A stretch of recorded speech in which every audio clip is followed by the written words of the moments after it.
the man with two hands.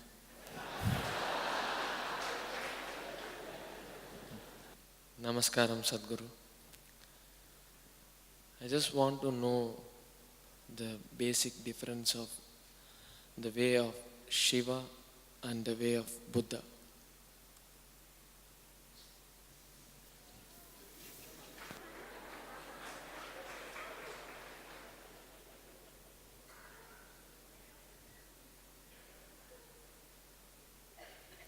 It's very easy to talk about Buddha's way because it's very logical. It's quite simple, actually. And it's very long drawn-out process. Generally, the methods that Gautama gave to people were always a question of a few lifetimes. You can clearly see this today. The Buddhists are always talking about this, particularly the Tibetan Buddhists, who are the best-known Buddhists in the world today for whatever political reasons.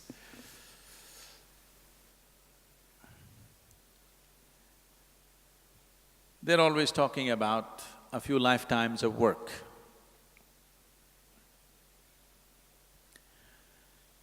So if you have that kind of patience, that you're willing to work for a few lifetimes, Gautama's ways are very efficient, very logical, scientific, step-by-step process that one can take, because this is a path of awareness. The significance of walking the path of awareness is, there are milestones on the way which tell you, you come 1 mile, 2 miles, 10 miles, it tells you where you are. That is the most important aspect. That is, without too much trust or devotion, you can still grow because you have a method to hang on to, you just keep doing it, keep doing it, keep doing it. It clearly shows you that you're progressing. But with Shiva, there is no such guarantee. And he doesn't fix milestones. You don't know whether you're going forward or backward. But you're going somewhere, that's all you know. It's like falling into your bottomless pit. That sounds terrifying. I want you to understand this. A bottomless pit is the safest place to fall into.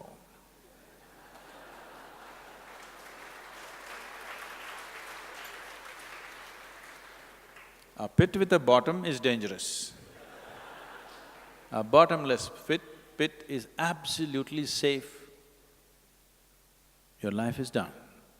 If you just jump into it, it's done. Simply you fall. If you ever do… Has anybody done skydiving? You did? So, if you have a free fall, then if you do not open your parachute for a few thousand feet, you don't know whether you're going down or going up, nothing, it just feels like you're floating around and it's wonderful. Only when you look down, the damn planet is coming at you at a tremendous speed. If this planet is taken off, this is a great experience. Only if you look down, it's just coming at you at tremendous speed. That's the only problem. Falling is… don't understand the falling as a negative thing. Falling is a great thing. Did you ever fall in love? Only when you hit the bottom, then it gets bad. If you fell into your bottomless pit, then there is no problem. So Shiva is a bottomless pit. His methods are very different. But you cannot limit him that way because with 7 different disciples, the 7 Saptarishis, the celebrated rishis of the yore, he taught 7 basic ways in which a human being can explore his consciousness. From these seven, in multiples of seven, it went further, and 112 different ways he explored, and he said, this is all. There's a beautiful story. No time for stories.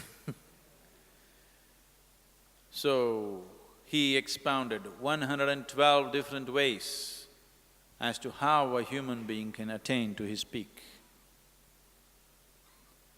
And these 112 are the 112 chakras in the body.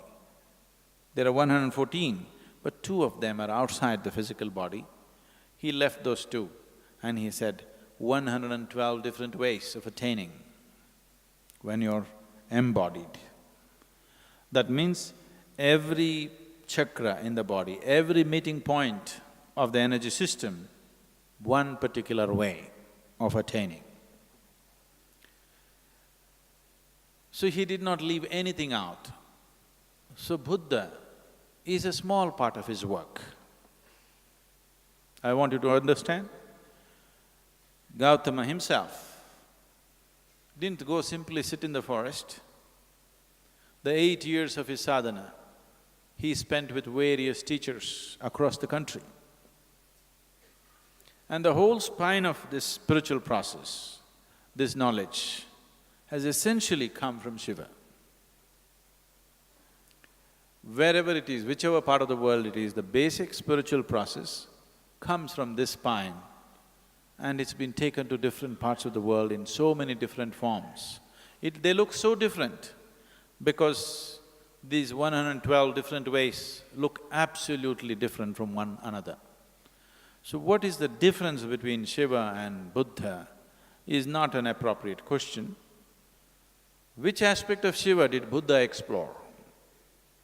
He explored the path of awareness, which is one aspect.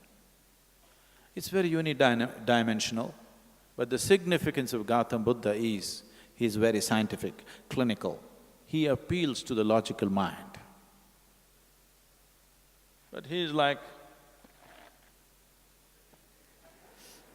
He also said like this, many times he was an ascetic, he just sat unmoving.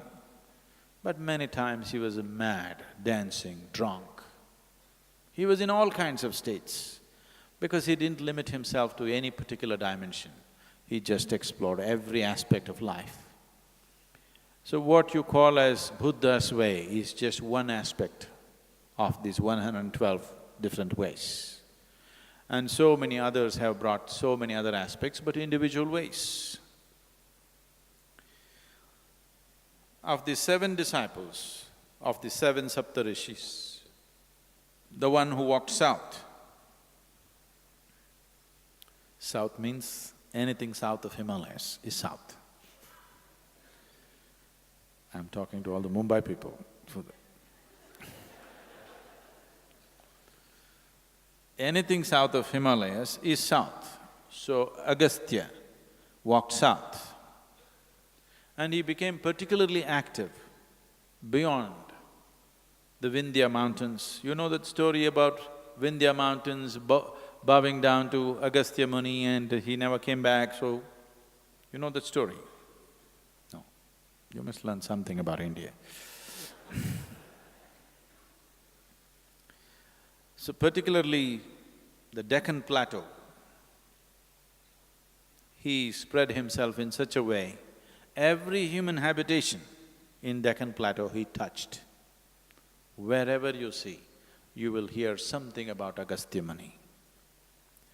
And he started this action for rural rejuvenation. He did not leave a single human habitation. He brought spiritual process to everybody's life, the whole population. They say he lived over 4,000 years.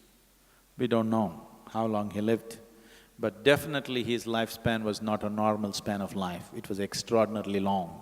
When you just calculate the mileage that he covered, if you had put a speedometer on him and seen how many miles he covered, you could see it's an extraordinary length of time. We don't know whether it's 400 years or 4,000 years, people say it's 4,000, but definitely he lived very long. And he touched every habitation and made sure a spiritual process became a living reality for them. We are still enjoying his work, I want you to know. The southern part of India is still enjoying his work. A certain, without knowing why, a certain level of settled nature that you see is his work. Because he brought yoga into people's lives without a label, without a format, just like life process. As you wake up in the morning, brush your teeth, cook, eat, all this he made it into a spiritual process, and we are still enjoying the benefits of that.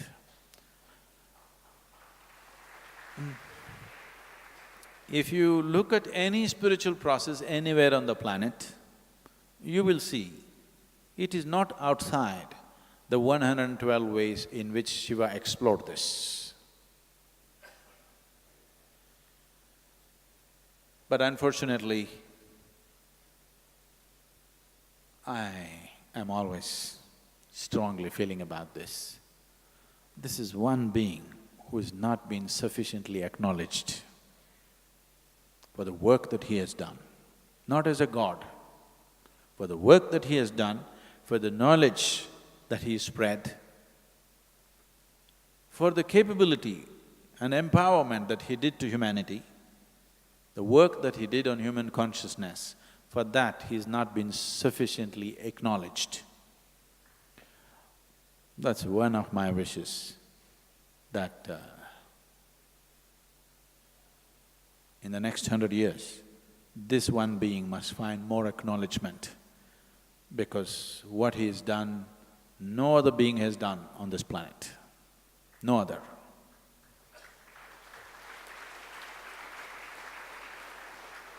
People have explored fragments of human consciousness. They have found one doorway here, one doorway there, how to get there. Nobody has explored, nobody has propounded every possible doorway to human consciousness. You can use every point in your body as a pathway, as a doorway to your consciousness. That's how he propounded. The Shiva Sutras are a phenomenal work, mostly broken into pieces and ignorant people writing and rewriting without knowing the essence of it, has destroyed it in so many different ways.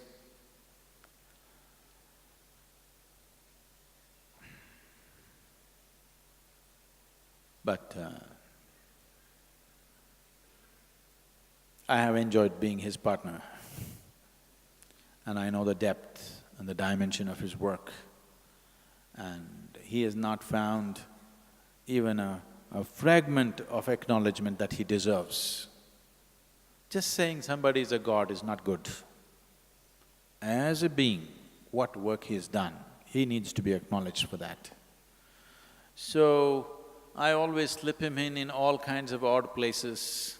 I have taken him to places where he would have never been allowed entry. Many places like this. So, because if you if you do not acknowledge a certain work that's been done, the possibility of making use of it also is gone in your life, isn't it?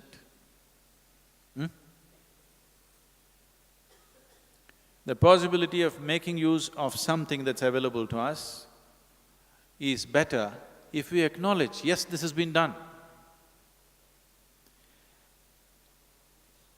So comparing Gautama and Shiva is inappropriate. I have great respect for Gautama. He's a great being, no question. His work is phenomenal. He caused a huge spiritual wave, which is still on after 2,500 years. But it is not comparable. It is no way comparable. All we can say is, Shiva's work contains Gautama's work as a small element.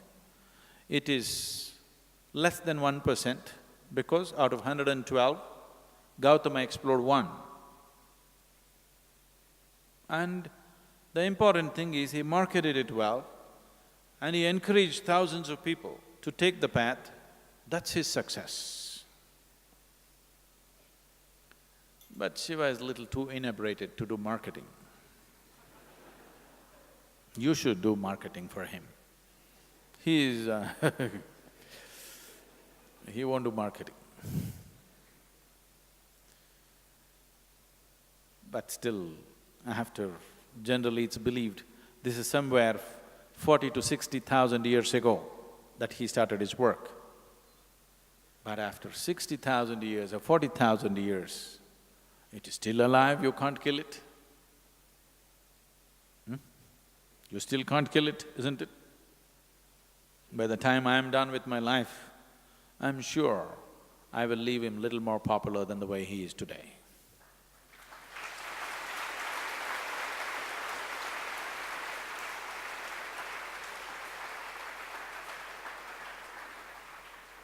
Before you go home, you decide, one of your limitations, one of your problems, one of your nonsense that people suffer around you, one of those things should go. You can't leave all of it wholesale, at least one. Shall we? Because without transformation, empty spirituality, talking spirituality, acting spiritual is no good. Some transformation must happen, isn't it? Please make that happen so that when you live, people will enjoy living with you. When you die, they'll miss you. That's how you should live.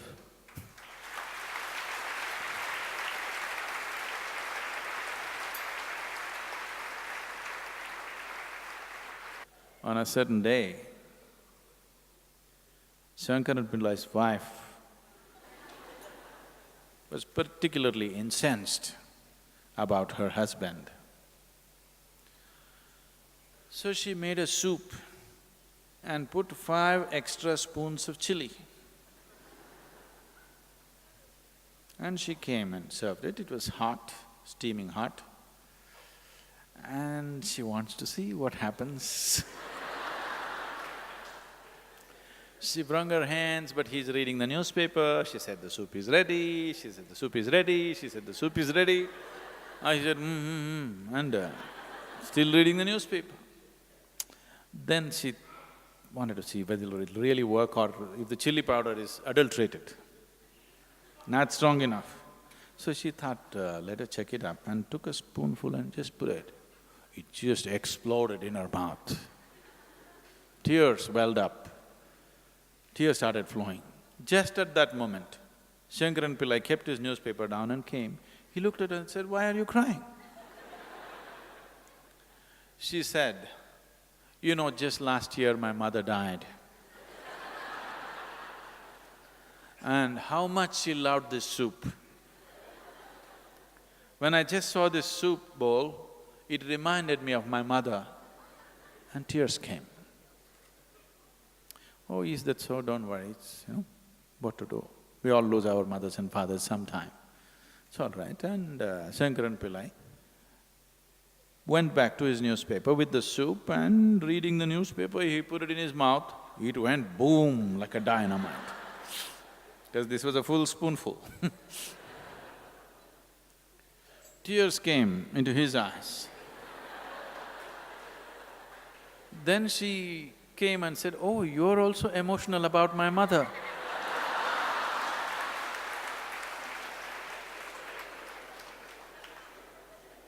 He said, "No, I am not crying because your mother died. I am crying because that good mother left and she left you here and went."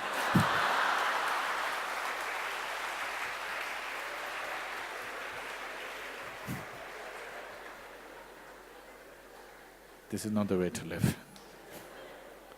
When you live, people should enjoy your presence. When you die, they should miss you. If the reverse happens, that means we've lived the wrong way, isn't it?